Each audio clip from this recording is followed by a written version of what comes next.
Good morning. Good morning, good morning, good morning guys. So, nandito po tayo sa harapan kung saan nandito yung sasakyan sa may gate. Ayan na po yung bagong gate. At ito pong bakanting to. Ito yung ating susukatan para sa ating magiging singit na project. Ayan. So, tubular po yan na magagamit natin. At hintayin nyo ho yung progress ng ating kalalabasan ng ating magiging singit project. Itatapos natin kagaya dyan. Alright? So this is Daddy Vic once again. At abangan nyo ang kahihinatnan ng singit project. Alright, again and again, meron po tayong isang project na isisingit, yung bakod sa labas na metal na kung saan ay aming sinukat na.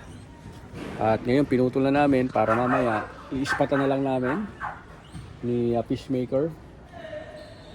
Ngayon sinukat na po, yan yung eskwalado, medyo konting adjustment lang para po doon sa ating gagawing bakanting bakod dun sa labas na kaninang sinukatan natin. Okay, so cut lang ho namin at mamaya ispatan na namin to. Okay. Alright guys, at naputol na natin yung tubular na 2x2 para doon sa labas. Ngayon nung naputol na natin siya, nagkaroon lang ng konting adjustment dahil kailangan ay iskwalado ang both end.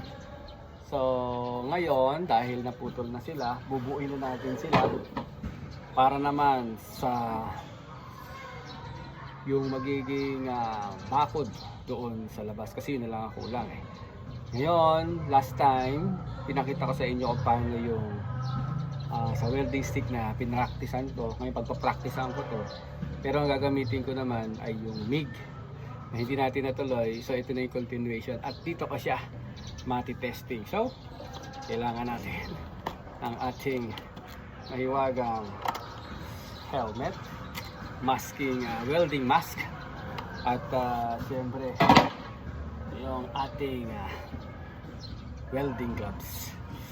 Okay, so tignan natin kung anong pwedeng mangyari sa araw na to. Sana hindi umulan dahil tatamaan tayo ng kuryente, pero kimingay, hindi nila alam ako si Tom.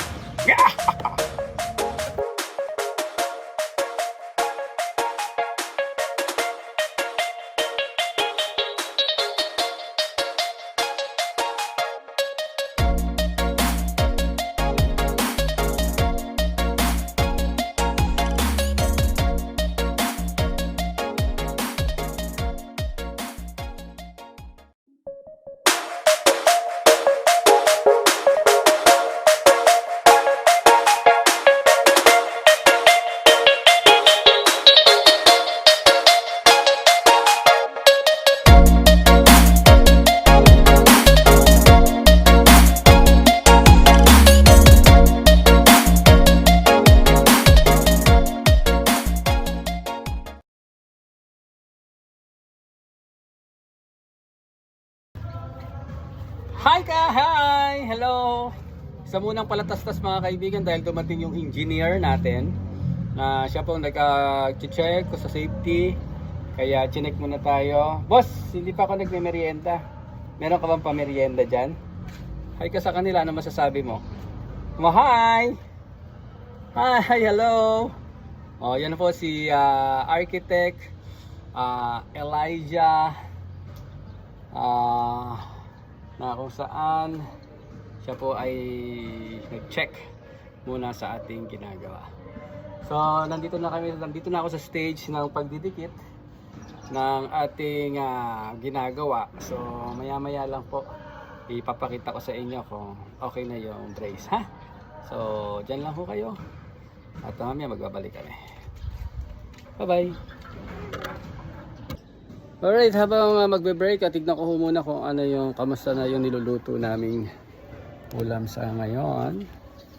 So check ko lang ho Ito naman tayo habang nagagawa sa bahay. Nag-check din ng ating ini-air fry. Eto, taran! Tignan ho natin ang laman ng air fry. Charan! Wow! Stick!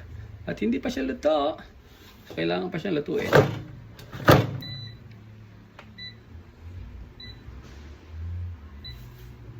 Ayan mga kaibigan. Kailangan pa natin siyang lutuin. So, 20 minutes in 160 Celsius. Okay.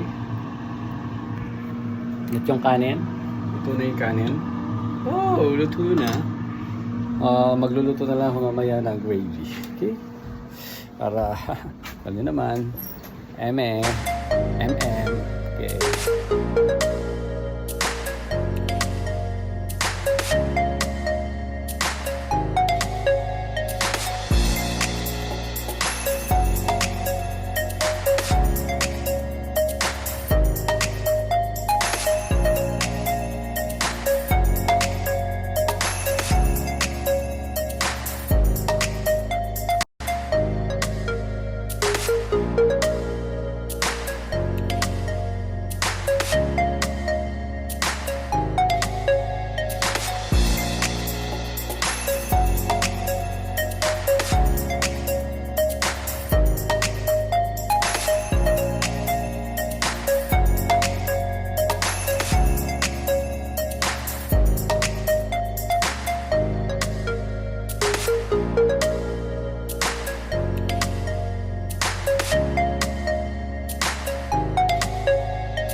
So ladies and gentlemen, tatapos na po yung aming pasingit na project at ayan na po siya. So ikakabit na lang po namin to doon sa harapan para okay na, and then tsaka pipinturahan natin ng primer at pintura para matapos na natin yung singit na project. So talagang blessed na blessed tayo dahil nakisama ang panahon at kahit paano natapos na namin yung isang project. Alright, so this is Daddy Vic, nag-uulat sa inyo sa susunod ulit na project na pwedeng mangyari. So abangan nyo ang susunod na kabanata.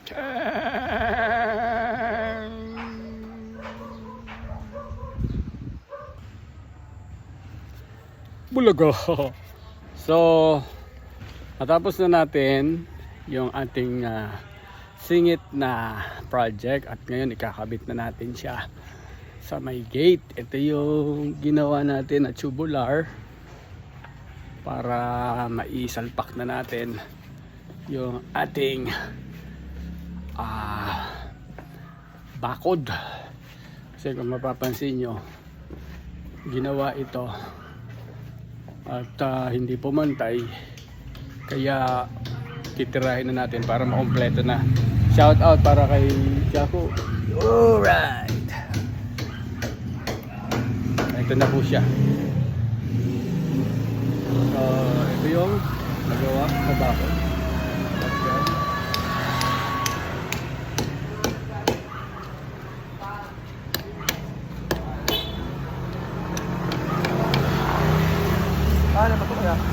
Puputulin natin yan.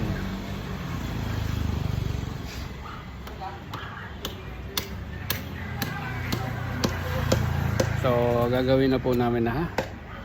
Tingnan natin kung tatapos natin siya ng maayos.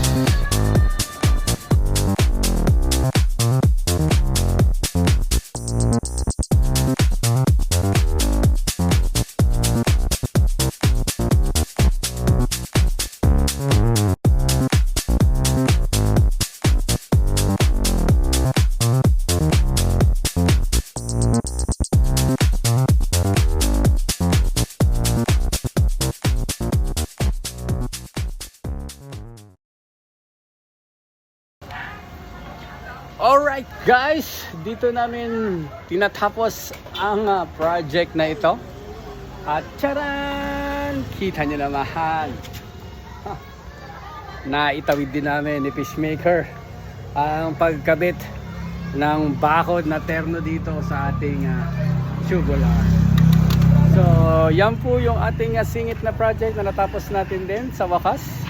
So maraming salamat sa mga YouTuber, na mga influencer na kung saan natuto tayo na kailangan lang tiyaga at kung interesado ka talagang magagawa mo siya. So kahit paano hindi man siya ganun ka okay, pero at least ang aim natin, ang goal natin ay may kabit ang bakod na yan. So magpapaalam na kami at gabi na. Maraming salamat sa inyo. Diyan lang kayo. At dito lang ako. This is Daddy Vic at your service.